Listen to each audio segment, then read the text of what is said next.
What's happening, brochachos? So during yesterday's video, I did a switch 360 and landed really rough and I got whiplash. So number one, I have to hold the camera angle a little lower and I can't look up. Number two, I don't think I should be doing any like bunny hop tricks or anything that's gonna be rough on my neck for at least another few days. And since a lot of you guys have already been asking for this trick a lot, I'm just gonna give the people what they want. The pull-up bar spin, which works for you guys because you want to see it, works for me because I don't have the bunny hop, and if I fall, there wouldn't be major consequences since I'm not even leaving the ground really. So, how to pull up barspin.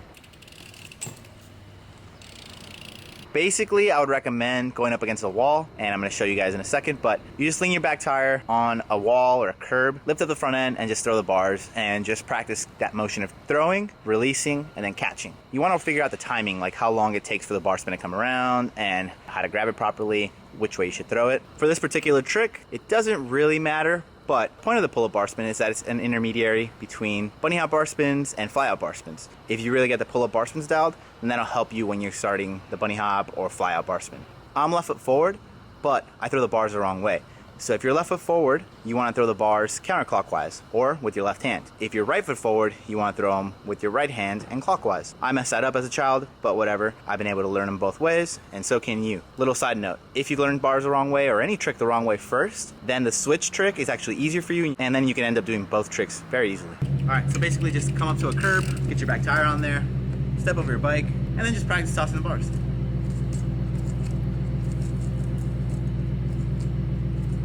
Again, so the reason that it's going to help is when you're leaned up like that, you start learning the process of throwing the bars with the bike kind of elevated in like a manual position, and that's going to be really crucial for the pull-up bar. You're also like getting the timing right, and for those of you guys that aren't very athletic, you're testing your hand-eye coordination, make sure everything's right. You don't want to bobble those bars, you know?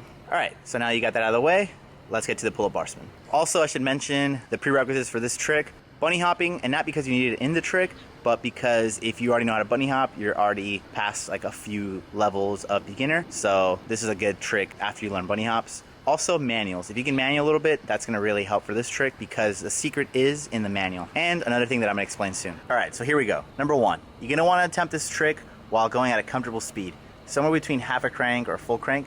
So you got a little bit of momentum, but you're not exactly cruising. Number two, you want to do a little baby manual. I've demonstrated here what a little baby manual looks like. You just want to manual for maybe like a foot to 2 feet. And then the most important part that a lot of people don't know about is actually in your heel.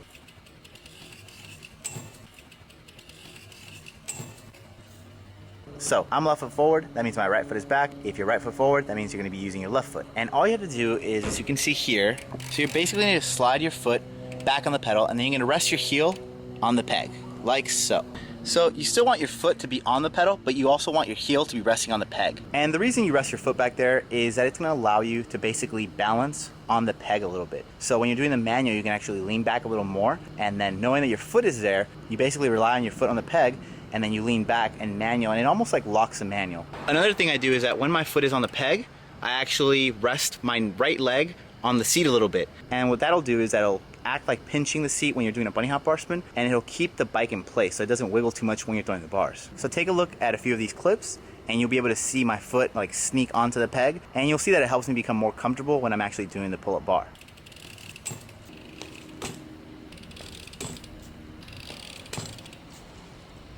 All right, so back to step one. You're cruising, about half a crank to a full crank, and then you're doing a little baby manual. Your foot is on the peg. All right, now all you need to do is throw the bars gently. You don't wanna like really toss them too hard. You just wanna make sure you can spin them around. And as they're coming around, your front end will be up. You'll be able to catch it as your front end starts to come down. Sometimes if you lean too far back, you'll notice that you can loop out a little bit.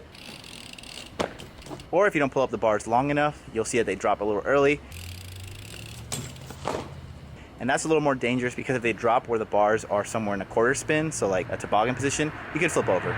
So once you've thrown your first pull-up bars, you'll notice that number one, it's not very scary, and number two, the bars come around a lot easier than people think. And the better you start locking your manual, the more you can do it, the more you can feel comfortable, and then you can start doing double bar spins, like little X-ups to bar spins, and then when you're really ready, do the bar spin, one-handed lander, point at the camera, let them know you're full of that swagoo.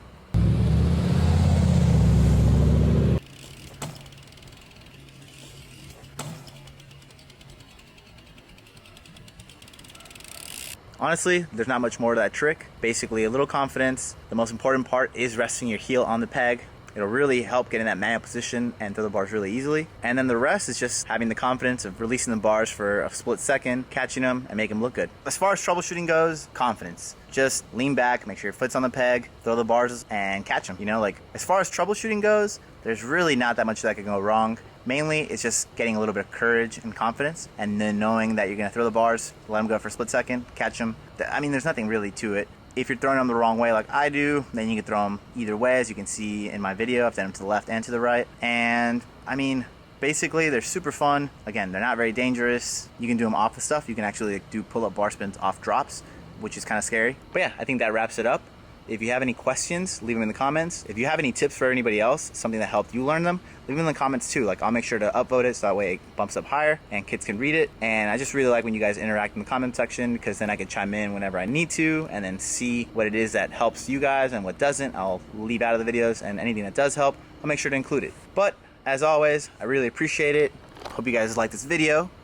If you do, please leave a comment or like it or share it. And most importantly, subscribe. I gotta go and ice my neck now because it's starting to hurt. Looking up at this camera, even at this slight angle, it's starting to bother me. So pray for me, guys. But yeah, thanks for everything, guys, and see you soon. Peace. It's not that we have a short time to live, but that we waste a lot of it.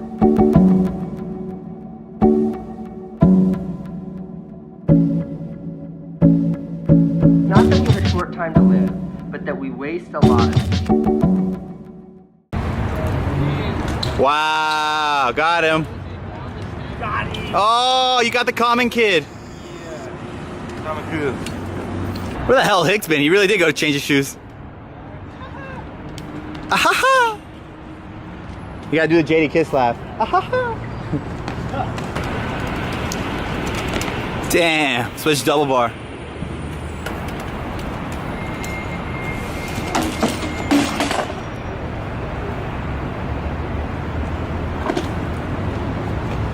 Wow, swagging on him, Dave Mira, RIP to the realist.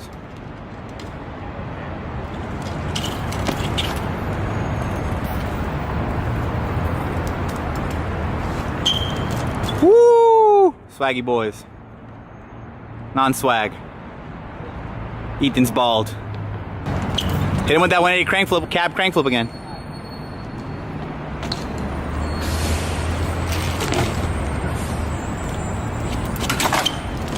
Wow. What is that thing called? The big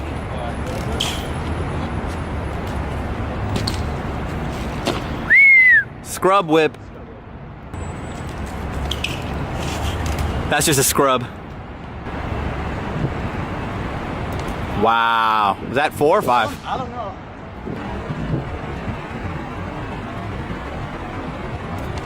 Wow. I don't know how many that was, though. Ooh. You gotta send me that clip, though. Dancing. Yeah, I'll cut it out for you. Yo, Ethan, I got one for you. Do a pickup suicide manual and then hit the pole with your bar and then cause it to bar spin. Oh my god. That would be so sick, right?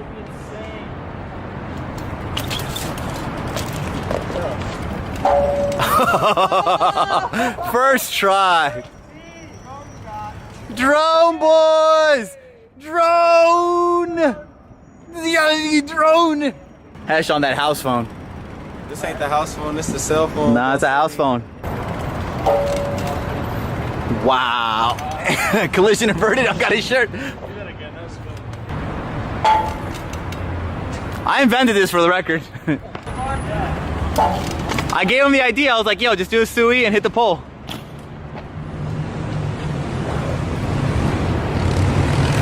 I know, it's kind of hard. I just cracked his head, mate.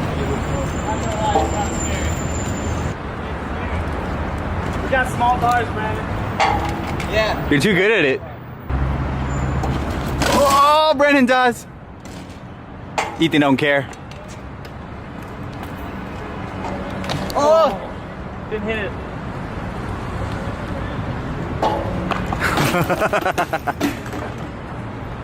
You good, Jay? He did it. Yo. Got him. These boys are going wild. Pull up bar madness, boy.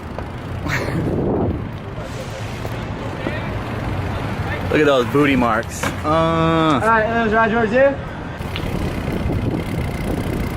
When John Hicks goes away, you know he's flying a drone or doing something creative.